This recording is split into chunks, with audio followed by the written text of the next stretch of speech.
Pendeta-pendeta di Indonesia kan masih kurang ya untuk yang kemudian studi S3. Belum semua, tapi memang sangat diperlukan menurut saya. Sebagai pelayan, kita juga tidak hanya membimbing jemaat Tuhan ini secara spiritual ya, tapi mereka juga mengupgrade diri mereka.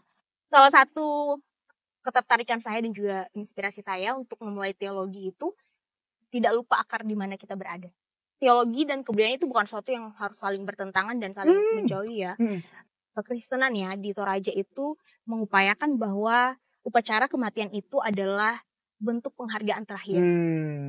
Dalam duka itu saya melihat Tuhan yang hadir itu justru menguatkan kita bahwa kematian itu justru perayaan akan kehidupan.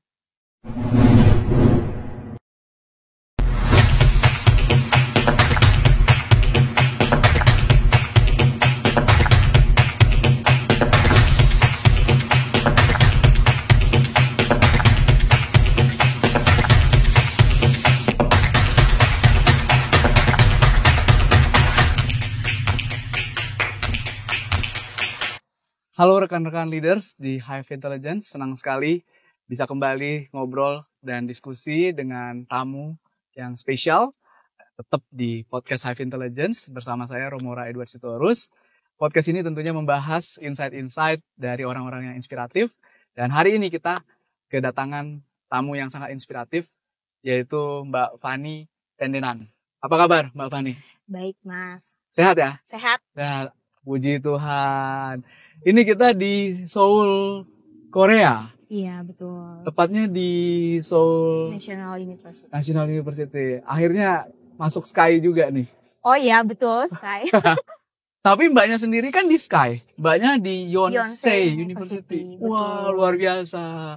Masuk kategori Sky ya. Iya dong. Banyak banget kan di drama-drama Korea tuh Betul. orang tua yang pengen anaknya masuk Sky. Betul. Dan juga Yonsei salah satu tempat banyak lokasi drama syutingnya. Drama syutingnya? Iya. Wah, keren. Di Bisa sini dong. juga banyak. Oh iya? Seoul National University. Wah, kalau ada artis tuh kasih tahu deh nanti. Boleh, siapa ada lewat. Ada deh artis ya. Iya. Dan Mbak Fani di Yonsei itu ambil apa? Saya jurusan teologi, studi PhD-nya. Studi teologi. Iya, betul. Oke. Aku baca di resumenya dirimu itu S1 teologi, S2 teologi, S3 teologi. Benar ya? Betul. Wah, dan gak pernah putus tuh ya. Dari S1 langsung ke S2, langsung ke S3. Tapi di dalamnya itu juga melayani di gereja ya?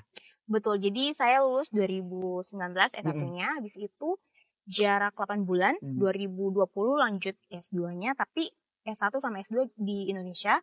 Tapi beda daerah dan beda universitasnya juga. Oh, gitu. Yang S1-nya di Jogja, S2-nya di Jakarta. Oke. Terus saya lulus 2022, S2-nya 2023 kemarin langsung lanjut S3-nya. Wow, keren banget. Apa sih rahasianya nggak ada jeda gitu? Berarti persiapan S2-nya dimulai saat akhir S1? Betul. Iya. Jadi bahkan sebelum S3 ini, Mas, saya dari S1 juga sudah mulai menginspirasi diri saya ya. Saya harus S3 nih. Seperti itu. Jadi persiapannya memang dari S1 sudah memang memikirkan dan merencanakan S2 dan kalau bisa ada jalan untuk beasiswa S3 harus lanjut. Wah, keren banget. Pendeta wanita S3 mudah-mudahan ya. Amin. Wah, seneng deh kalau pendeta-pendeta di Indonesia itu pinter-pinter semua. Iya, betul. Dan juga kalau kita lihat ya secara umum ini dari perspektif saya saja ya, Mas. Pendeta-pendeta di Indonesia kan masih kurang ya untuk yang kemudian studi S3. Belum semua, tapi memang sangat diperlukan menurut saya. Karena sebagai pelayan kita juga tidak hanya membimbing jemaat Tuhan ini secara spiritual ya, tapi mereka juga mengupgrade diri mereka. Jadi bagaimana kita sebagai pelayan juga yang dipercaya untuk membimbing mereka juga secara tidak 100% meskipun ya, tapi secara intelektual atau akademis juga mereka bisa melihat dan mempercayai, oh iya, mereka ini pemimpin-pemimpin pelayan yang bisa mengarahkan saya tidak hanya secara spiritual, tapi juga intelektual saya. Itu dari perspektif saya. Wah, keren banget. Ya selama ini kita pikir, tamat S1 nggak apa-apa memang kan, semuanya itu kan panggilan. Betul. Tapi kan dalam konseling, dalam diskusi, ada juga hal-hal yang mungkin pengen diarahkan lebih jauh gitu ya. Dan makin kita belajar, tentunya makin banyak referensi yang kita bisa kasih ya ke jemaat. Betul, dan kalau kita lihat juga konteksnya kan sekarang jemaat itu bisa mengupgrade diri mereka ya dari tempat, dari rumah aja mereka juga bisa dengan komunikasi, dengan teknologi yang sekarang serba canggih ya Mas, mereka bisa memperoleh sebenarnya informasi itu, tapi akan berbeda ketika secara langsung mereka terima dari pelayan gitu ya. Yang juga secara langsung juga mereka bisa menerimanya, oh iya saya butuh pelayan saya juga secara langsung yang bisa menjelaskan dan juga menjawab kekritisan saya misalnya seperti jemaat. Wow, benar banget. Jemaat kritis, kita pun sebagai pelayan juga bisa kritis dan menjawab kekritisan mereka. Tidaknya tidak menjawab 100% ya, tapi mengakomodir pertanyaan-pertanyaan mereka. Betul, dengan argumen yang clear, argumen yang bagus ya. Betul. Karena ChatGPT itu kan AI sebenarnya bisa jawab pertanyaan-pertanyaan kita juga sebenarnya. Betul, tentang Tuhan pun juga ya. Tentang Tuhan juga bisa. Jadi apa bedanya dosen dengan ChatGPT misalkan? Dan gimana nih dalam menjadi seorang pendeta? Apa yang pendeta mungkin diperlukan dari seorang pendeta, dari jemaat gitu, ketika beberapa pertanyaan itu sebenarnya makin lama mereka bisa cari sendiri. Betul. Saya berbicara tentunya saya belum menjadi pendeta ya Mas, tapi mudah-mudahan kedepannya saya sangat rindu untuk jadi pendeta. Tapi yang saya lihat dalam konteks pelayanan saya, pengalaman saya juga beberapa bulan, berapa lama di jemaat itu juga bahwa jemaat kan juga membutuhkannya atau orang-orang katakanlah di sekitar kita, apalagi di Indonesia yang kaya akan kebudayaan dan juga sosial kehidupannya itu sangat beragam kan. Bagaimana sebagai pelayan yang kemudian setidaknya pendeta lah ya dalam konteks kecil itu bisa mengakomodir bahwa pengalaman iman, refleksi iman kita itu tetap relevan dengan konteks kebudayaan jemaat. Karena itu ya salah satu ketertarikan saya dan juga inspirasi saya untuk memulai teologi itu tidak lupa akar di mana kita berada. Jadi kebudayaan, kehidupan sosial di mana kita berangkat itu setidaknya menjadi inspirasi kita untuk mengembangkan teologi kita agar lebih relevan dan berguna di mana kita melayani seperti itu. Wah, menarik banget. Mbak Fani, jadi dirimu tadi bahas soal kebudayaan gitu ya. Bagaimana temannya teologi sama kebudayaan itu bisa saling membangun ya. Betul. Boleh nggak cerita praktisnya dirimu dulu budayanya yang berarti kalau tendenan itu Toraja ya? Iya, saya dari Toraja. Oh, ada budaya-budaya Toraja yang bisa dibawa atau dibahas, dibuat relevan dengan pendekatan teologi? Teologi, sangat banyak. Dan tentunya tidak hanya Toraja ya, kebudayaan yang lain juga. Teologi dan kebudayaan itu bukan sesuatu yang harus saling bertentangan dan saling menjauhi ya. Teologi juga bukan hanya disiplin ilmu yang hanya melulu tentang spiritual ya, tapi justru karena teologi itu juga berdinamika, dia juga dinamis, berkembang. Karena itu saya dalam kapasitas saya, penelitian saya dari S1 ya Mas ya, sampai Tentang sekarang apa itu? Tentang kebudayaan Toraja tentunya. Mungkin Mas tahu yang orang Toraja kalau orang mati itu pesta besar-besaran. Betul. Potong kerbau. Potong kerbau ya? Iya betul. Nah tapi saya dari sudut pandang kebudayaan itu, dari S1 penelitian saya tentang upacara kematiannya itu sendiri kan. Nah upacara kematian salah satu yang saya angkat itu adalah tarian dalam kematian. Dalam ritual kematian ada, tapi tarian kita itu bukan seperti misalnya teman-teman di Afrika yang sangat ekspresif ya, tapi kita justru menarikan namanya Mak Badong. Tarian namanya tarian Mak Badong, dan itu juga yang menurut saya membuat saya lulus di Yonsei ya. Oh gitu ya. Iya betul. Saat membahas itu ya. Betul. Boleh cerita sedikit hasil temuannya? Kemarin saya hasil penelitian S2 itu di salah satu daerah ya di dekat tempat lain saya juga, saya menemukan bahwa ternyata tarian ini tidak hanya sekedar ditarikan secara ritual dalam upacara kematian, tapi ternyata juga ini adalah sebuah bentuk atau tindakan empati secara sosial masyarakat bersama-sama untuk mengalami duka itu, meratapi. Dan dalam meratapi itu tidak hanya ditujukan bagi yang meninggal dalam perspektif kebudayaannya, tapi juga dalam secara teologis tarian ini itu meratapi dan juga bersama-sama berduka dengan keluarga yang kehilangan. Gitu. Empati, betul. Berduka, supaya nggak kesepian juga, mungkin keluarga dibangkitkan gitu ya. Betul. Jadi keluarga tidak hanya berduka sendiri, tapi kita secara sosial bersama seluruh masyarakat juga terlibat untuk meratapi kematian itu bersama keluarga. Betul. Jadi Mak Badong ini itu setelah meninggal, biasa jenazahnya ada upacara berapa hari? Betul.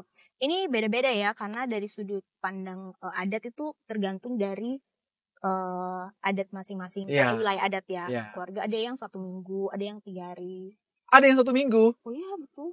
Itu tubuhnya masih oke ya? Loh, kita kan misalnya saya ambil ya pengalaman dari nenek saya kemarin, kita simpan ada sekitar 3 tahun.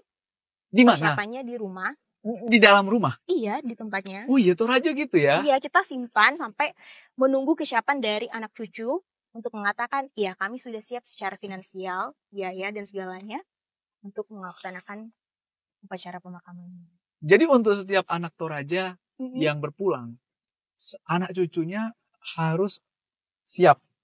Orang tua ya? Orang tuanya, ya, orang tuanya diharapkan siap dengan upacara tersebut ya? Iya, dan saya rasa ini juga rasanya sebuah kehormatan ya. Iya. Bagaimana kita sebagai anak tidak hanya menghormati mereka selama hidup, tapi juga dalam arti sekarang kekristenan ya di Toraja itu mengupayakan bahwa upacara kematian itu adalah bentuk penghargaan terakhir kita sebagai orang-orang yang hidup, bahwa mereka telah mengasihi kita selama mereka hidup, dan sekarang kita juga kemudian tidak dalam konteks membalas budi, bukan, tapi memang betul-betul dari perasaan bahwa kita menghargai kehidupan yang telah mereka lalui. Betul. Seperti itu. Iya. Kalau di Batak sendiri saya tuh pengalaman orang di Batak ya, itu kakek nenek saya kalau ada yang meninggal, dia punya cucu cicit, itu kita malah ada semacam syukur gitu, bahwa dia meninggal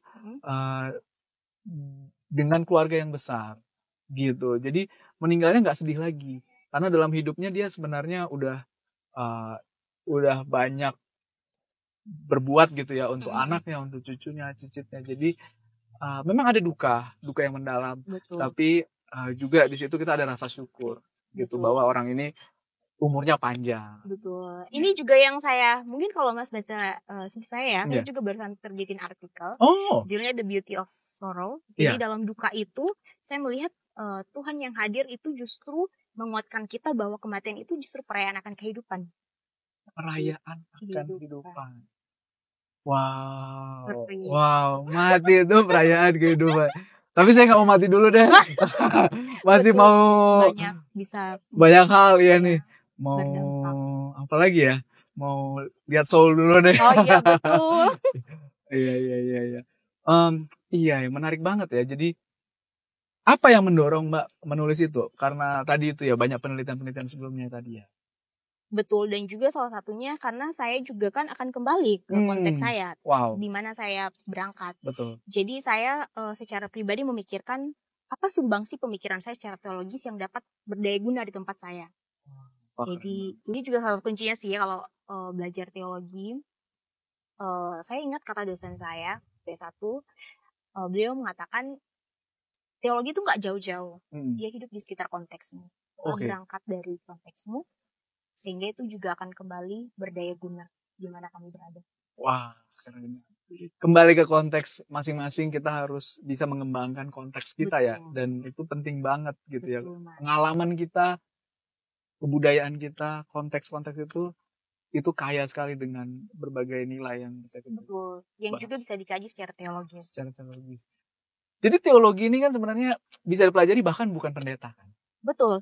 Iya. Jadi dirimu misalkan S3 nih, aku misalkan S3, aku nggak harus jadi pendeta kan? Untuk kalau ambil S3 teologi. Betul. Bisa jadi guru, bisa jadi dosen. Dosen teologi ya? Betul. Oh iya. Luas. Tidak hanya sama sih kalau S1 juga nggak harus setelah S1 teologi harus jadi pendeta. Enggak. Boleh nggak bahas sedikit tentang teologi? Sebenarnya teologi ini ilmu yang membahas apa ya? Pertanyaan utamanya dari ilmu ini, kalau misalkan ekonomi nih, ekonomi itu kan ilmu yang membahas tentang adanya permintaan dan penawaran suatu barang atau jasa. Betul. Ya, kemudian yang memberikan permintaan itu siapa, yang memberikan penawaran siapa, ketemu di pasar, market gitu ya. Nah, jadi menjawab pertanyaan-pertanyaan mungkin produksi, kemudian konsumsi. Kalau teologi, ini apa ini bahas Tuhan? Atau seperti apa? Karena ada yang bilang nih sama saya, kamu tuh jangan bahas Tuhan. Tuhan itu lebih besar dari kamu.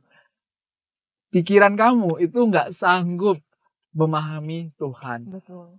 Saya rasa bukan ini maksudnya membahas teologi kan? Iya, boleh cerita nggak, Mbak? Saya juga awalnya ambil teologi, kembali lagi ya ke passion kita. Kalau misalnya kita belajar teologi nggak passion, nggak panggilan, akan jadi susah juga ya, akan jadi rumit. Tapi menurut saya teologi itu bukan hanya ilmu yang berbicara tentang Tuhan, tapi bagaimana refleksi imanmu akan Tuhan itu dikaji bahkan berkembang secara dinamis ya, sesuai dengan konteks, bahkan juga dalam pergumulan. Refleksi iman itu kan juga dinamis, bagaimana kita bisa melihat konteks pergumulan kita, di mana kita berada, itu kan bisa menjadi sebuah sumbangsi pemikiran untuk memikirkan tentang Tuhan. Jadi bukan hanya tentang Tuhan itu sendiri ya, tapi bagaimana kehidupan manusia di dalamnya, mengambil refleksi, dan kemudian dikaji, dikritisi, dan menghasilkan sebuah disiplin ilmu, yang itu namanya teologi. Wow, pengalaman manusia tentang Tuhan dikaji. Iya, benar sekali ya. Wow. Karena pengalaman itu universal, dan kalau pengalaman kita itu universal bisa dikaji dari sudut pandang mana saja ya. Betul. Menurut saya. Karena itu di teologi sendiri itu kan sangat luas ya disiplin ilmunya. Ada feminis, ada kontekstual. Oh iya? Iya betul. Jadi tidak hanya teologi terus hanya satu gitu kan. Iya. Tapi ada juga macam-macam fokus penelitiannya. Seperti itu ceritanya.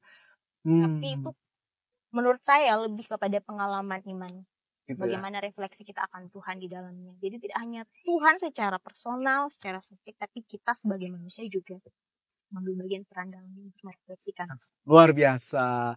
Jadi ada motivasi yang luar biasa ya, dimana kita pengen memahami pengalaman kita tentang Tuhan dari berbagai konteks itu ya.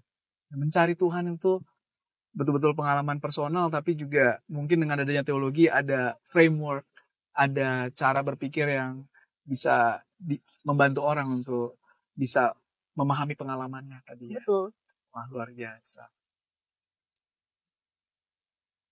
Jadi dari S1 setidaknya sudah harus mengarahkan minatnya. Oh, saya tertarik refleksi iman saya dari sudut pandang apa gitu. Iya. Nah, kalau saya kan dari sudut pandang kebudayaan ya. Dari awal saya sudah menginspirasi saya itu kebudayaan saya. Jadi dari awal saya sudah fokus, saya mau meneliti, mengkaji kebudayaan dari sudut pandang teologis. Kita anak muda itu bisa berkarya dan juga menggunakan setiap kesempatan. Jadi saya juga ingat kakak saya yang jadi role model itu. Siapa tuh namanya? Mbak Vika, selalu nonton ya. Iya, Mbak Vika. Jadi beliau selalu mengatakan, coba buka, cari searching, pasti beasiswa itu banyak. Tapi menurut saya kita tidak akan pernah puas ataupun juga tidak akan pernah tahu ya hasilnya bagaimana kalau kita tidak pernah mencoba. Sebagai anak muda pasti kesempatan itu selalu ada. Tinggal bagaimana kita mengusahakan kesempatan itu. Jangan menunggu